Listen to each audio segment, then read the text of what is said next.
Hello guys, welcome to another episode of Sinchu tech share. ഞാൻ ഇന്നൊരു അനാലിസ് video ആയിട്ടാണ് വന്നിരിക്കുന്നത്.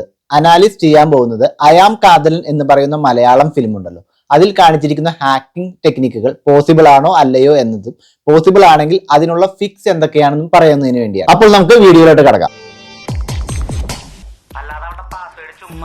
ശില്പ 1 2 3 അടിച്ചപ്പോ കിട്ടിന്നൊന്നും പറഞ്ഞേക്കരുത്. ശരി.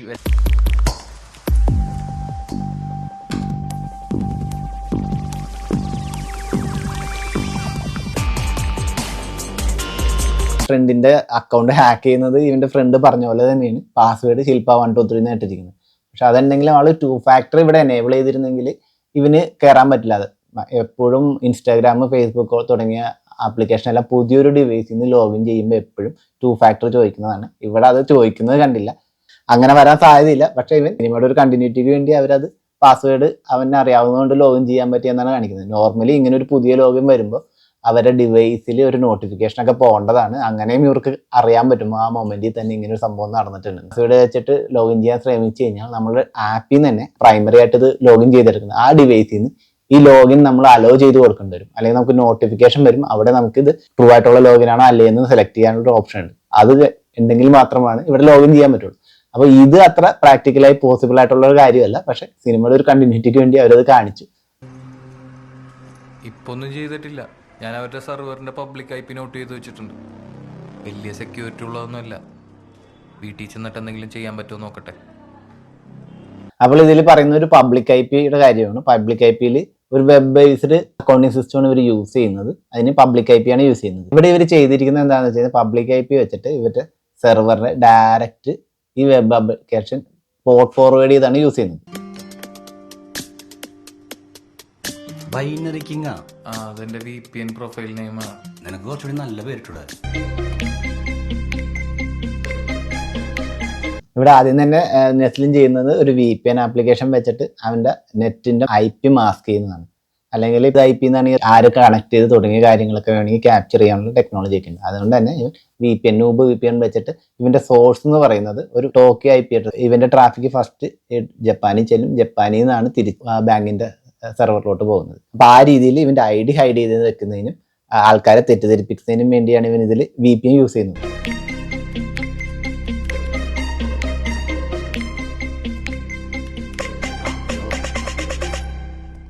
നീ ഇതിലേക്ക് എങ്ങനെ കയറാൻ പോണേ? ഇത് കണ്ട, ഇത് അവരുടെ RTP പോർട്ടാണ്. അത് ഓപ്പൺ ആണ്. അതുവഴി ഒന്ന് അറ്റാക്ക് ചെയ്ത് നോക്കട്ടെ. ഇപ്പൊ എന്താണ് ചെയ്യുന്നതെന്ന് വെച്ചാൽ Nmap എന്ന് പറയുന്ന ഒരു നെറ്റ്വർക്ക് സ്കാനിങ് ടൂൾ ഉണ്ട്. ആ ടൂൾ വെച്ചിട്ട് ആ ഒരു പബ്ലിക് IP സ്കാൻ ചെയ്യുന്നതാണ്. അപ്പൊ അത് വെച്ചിട്ട് അതിന്റെ ബിഹൈൻഡ് ഇരിക്കുന്ന കുറെ ഇൻഫർമേഷൻസ് ഈ നെറ്റ്വർക്ക് സ്കാനിങ് ടൂൾ കൊടുക്കും. അപ്പൊ അതിലിവൻ പറയേണ്ട RDP പോർട്ട് ഓപ്പൺ ആയിട്ടാണ് ഇരിക്കുന്നത്. വിൻഡോസിന്റെ RDP അഥവാ റിമോട്ട് ഡെസ്ക്ടോപ്പ് എന്ന് പറയുന്നത് 3389 എന്ന് പറയുന്ന ഒരു പോർട്ട് നമ്പർ ആണ്. അതാണ് ബൈ ഡീഫോൾട്ട് ആയിട്ട് വരുന്നത്. ആ പോർട്ട് ഓപ്പൺ ആണെന്ന് ഈ സ്കാൻ ചെയ്യുന്ന ടൂൾ ഐഡന്റിഫൈ തന്നിട്ടുണ്ട്. ഇതിന് പകരം വേറെയും ടൂളുകളൊക്കെ അവൈലബിൾ ആണ്. അപ്പൊ ഈ ടൂൾ വെച്ചിട്ട് RDP പോർട്ടും ആ കമ്പ്യൂട്ടറിന്റെ പേര് തുടങ്ങിയ ഇൻഫർമേഷൻ എല്ലാം ഇവന് കിട്ടുന്നുണ്ട്. അതിനാണ് അറ്റാക്ക് ചെയ്യുന്നത്. ഏകദേശം ഒരു 1.5 കോടി പാസ്വേഡ് ഉള്ള ഒരു ഡാറ്റാബേസ് ഉണ്ട്. അതിൽ നിന്ന് ഓരോന്നും മാച്ച് ചെയ്ത് നോക്കണം. അതിലേതെങ്കിലും ഒന്നാണെങ്കിൽ കിട്ടും. അതല്ലെങ്കിൽ തന്നെ വേറെ വഴികളുണ്ട്. അതുവരെ നമ്മൾ വെയിറ്റ് ചെയ്യാം. അപ്പൊ ഇതിലെന്താണ് ചെയ്യാൻ പോകുന്നത് വെച്ച് കഴിഞ്ഞാൽ ഈ RDP പോർട്ട് ഓപ്പൺ ആണെന്ന് മനസ്സിലാക്കിയിട്ടുണ്ട്. ഇവന്റെ ഒരു 1.5 കോടിയോളം പാസ്വേഡുകളുള്ള ഒരു ഡാറ്റാബേസ് ഉണ്ട്. അത് വെച്ചിട്ട് മാച്ച് ചെയ്ത് നോക്കാന്നാണ് പറയുന്നത്. അപ്പൊ അത് പോസിബിൾ ആയിട്ടുള്ള കാര്യമാണ്.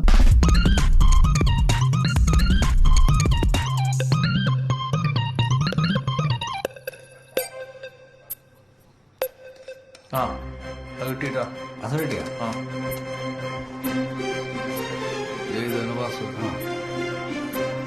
അപ്പൊ നെസ്ലിൻ അവന്റെ ആ 1.5 കോടി ഡാറ്റാബേസ് വെച്ചുള്ള പാസ്വേഡ് വെച്ചിട്ട് സെർവർ ഹാക്ക് ചെയ്യാൻ ശ്രമിച്ചു. അത് സക്സസ്ഫുൾ ആയി. ഇതിൽ യൂസ് ചെയ്തിരുന്ന പാസ്വേഡ് എന്താണെന്ന് വെച്ച് കഴിഞ്ഞാൽ 1Q2W3 ഡയഗണൽ ഷേപ്പിൽ ഇങ്ങനെ 4 അടിക്കൂലേ. നോർമലി അഡ്മിൻസ് ഒക്കെ യൂസ് ചെയ്യുന്ന ഒരു പാസ്വേഡ് ആണ് ഇത്. പക്ഷെ ഒരു ബാങ്കിന് ഒന്നും ലോഗിൻ സെർവറിലൊന്നും ആരും ഇതുപോലൊരു പാസ്വേഡ് യൂസ് ചെയ്യില്ല. പക്ഷെ ആ പാസ്വേഡ് ആണ് ഇവിടെ കൊടുത്തത്. അതുകൊണ്ട് തന്നെ ഈസി ആയിട്ട് അവർക്ക് അത് ബ്രേക്ക് ചെയ്യാൻ പറ്റി.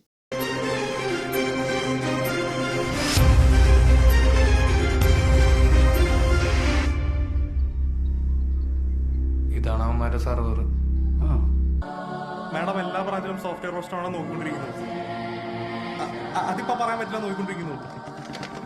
കമ്പ്യൂട്ടറുകളും ഈ സെർവറിലേക്ക് ഇന്റർനെറ്റ് വഴി കണക്റ്റഡ് ആണ്.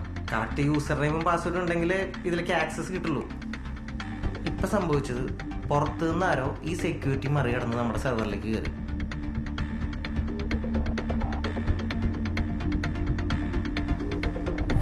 അവര് സെർവറിൽ സ്റ്റോർ ചെയ്തിട്ടുള്ള നമ്മുടെ കസ്റ്റമറുടെ ഡീറ്റെയിൽസും കണക്കുകളും ഒക്കെ ഡിലീറ്റ് ചെയ്ത് കളഞ്ഞു. ബ്രാഞ്ചിലെ സ്റ്റാഫ് നോക്കുമ്പോൾ സോഫ്റ്റ്വെയറിലൊന്നും ഇല്ല.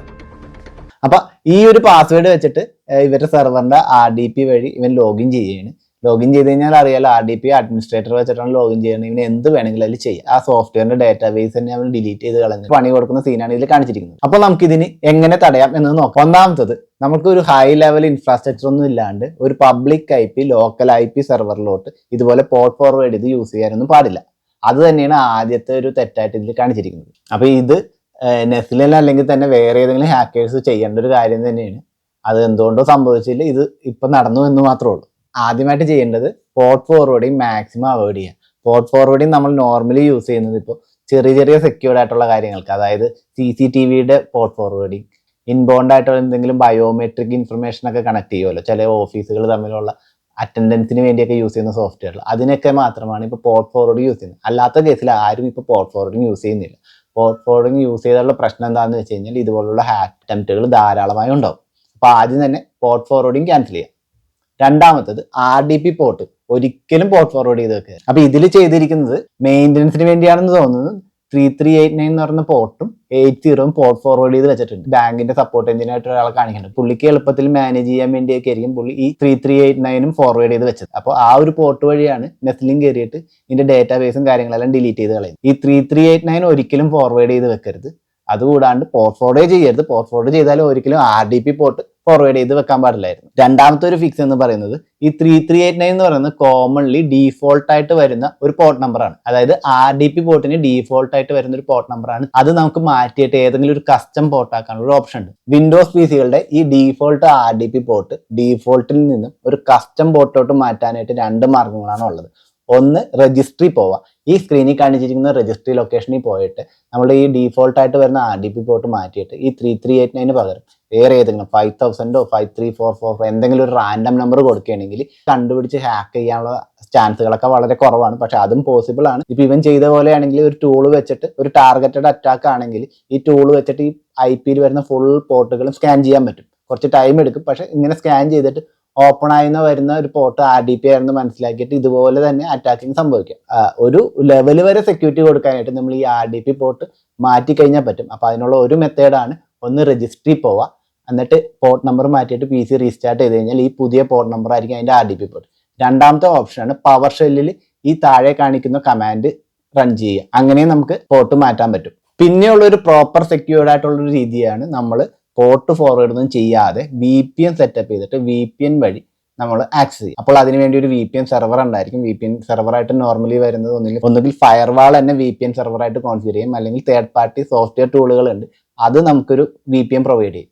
അപ്പൊ അങ്ങനെ ഒരു VPN വെച്ചിട്ട് നമ്മുടെ നെറ്റ്വർക്കിലോട്ടുള്ള കണക്ടിവിറ്റി അലോ ചെയ്യാം. അപ്പൊ VPN 2-3 ടൈപ്പ് ഉണ്ട്. ഒന്ന് SSL VPN ഉണ്ട്, IPsec VPN ഉണ്ട്. അപ്പൊ ഇതിൽ എന്താണ് സംഭവിക്കുന്നത് വെച്ച് കഴിഞ്ഞാൽ SSL VPNലാണെങ്കിൽ ഒരു സർട്ടിഫിക്കറ്റ് ഉണ്ട്, അത് ആദ്യം മാച്ച് ചെയ്യണം. അതിനുശേഷം ഒരു യൂസർ നെയിം പാസ്വേഡ്, ഈ 3 കാര്യങ്ങൾ മാച്ച് ആണെങ്കിലാണ് ആ ഒരു ട്രാഫിക് അലോ ചെയ്യുള്ളൂ, അല്ലെങ്കിൽ ഒരു കണക്ടിവിറ്റി എസ്റ്റാബ്ലിഷ് ചെയ്യുള്ളൂ ആദ്യത്തെ ലെവലിൽ തന്നെ. ഇത് ആയില്ലെങ്കിൽ അവിടെ വെച്ച് തന്നെ ഈ കണക്ഷൻ ഡ്രോപ്പ് ആയി പോകും. IPsec VPN എന്താണെന്ന് വെച്ച് കഴിഞ്ഞാൽ അതിൽ സംഭവിക്കുന്നത് ഒരു പ്രീഷെയ്ഡ് കീ ഉണ്ടാവും. ആ കീ ഫസ്റ്റ് മാച്ച് ചെയ്യണം. അതിനുശേഷം ഒരു യൂസർ ഐഡിയും പാസ്വേഡും ഉണ്ടാവും. അതുകൂടാണ്ട് നമുക്ക് അഡീഷണൽ ആയിട്ട് വേണമെങ്കിൽ സോഴ്സിലെയും ഡെസ്റ്റിനേഷനിലും IP റേഞ്ച് ഉണ്ട്, അത് കൂടി മാച്ച് ചെയ്തെങ്കിൽ മാത്രമേ ഈ ട്രാഫിക് അലോ ചെയ്യുള്ളൂ. ആ രീതിയിൽ നമുക്ക് നെറ്റ്വർക്ക് കോൺഫിഗർ ചെയ്യാൻ പറ്റും. അങ്ങനെ ഒരു ലെവൽ ഒരു വെരിഫിക്കേഷൻ കൂടി കഴിഞ്ഞിട്ടാണ് VPN വർക്ക് ചെയ്യുന്നത്. അപ്പോൾ ഈ VPN ത്രൂ കണക്ട് ചെയ്യുന്ന ഒരാൾക്ക് മാത്രമേ നമ്മുടെ സെർവറിൽ ലോഗിൻ ചെയ്യുക ഇതുപോലുള്ള കാര്യങ്ങളൊക്കെ ചെയ്യാൻ പറ്റും. അങ്ങനെ ഒരു റെസ്ട്രിക്ഷൻ വെക്കുകയാണ് മറ്റൊരു ഓപ്ഷൻ ആയിട്ടുള്ളത്. പിന്നെ നമ്മൾ ചെയ്യേണ്ട ഒരു പ്രിക്കോഷൻ ആണ് കറക്റ്റ് ആയിട്ട് ബാക്കപ്പ് എടുക്കുക എന്നുള്ളത്. ഓട്ടോമാറ്റഡ് ആയിട്ടുള്ള ബാക്കപ്പ് എടുക്കുക, അതൊരു സൊല്യൂഷനാണ്. രണ്ടെണ്ണം മാനുവൽ ആയിട്ട് എടുക്കുക. ഇത് രണ്ടും നമ്മൾ മിസ് ചെയ്യാണ്ടിരിക്കുക. മാനുവൽ ആയിട്ടോ ഓട്ടോമാറ്റിക് ആയിട്ട് ബാക്കപ്പ് എടുക്കുക. അതുകൂടാണ്ട് ഈ ബാക്കപ്പ് ക്ലൗഡിൽ ഒരു കോപ്പി സേവ് ചെയ്യാൻ പറ്റുമെങ്കിൽ അതാണ് ഏറ്റവും നല്ലൊരു ഓപ്ഷൻ. ആ ഒരു കാര്യമാണ് ഇവിടുത്തെ IT സപ്പോർട്ട് എഞ്ചിനീയർ ചെയ്യാണ്ടിരിക്കുന്നത്. അവൻ 1 മാസമായിട്ട് ബാക്കപ്പ് എടുത്തിട്ടുണ്ടായില്ല. അതുകൊണ്ട് തന്നെയാണ് ഇവർക്ക് ഇത്രയും വലിയൊരു പണി കിട്ടുന്നത്.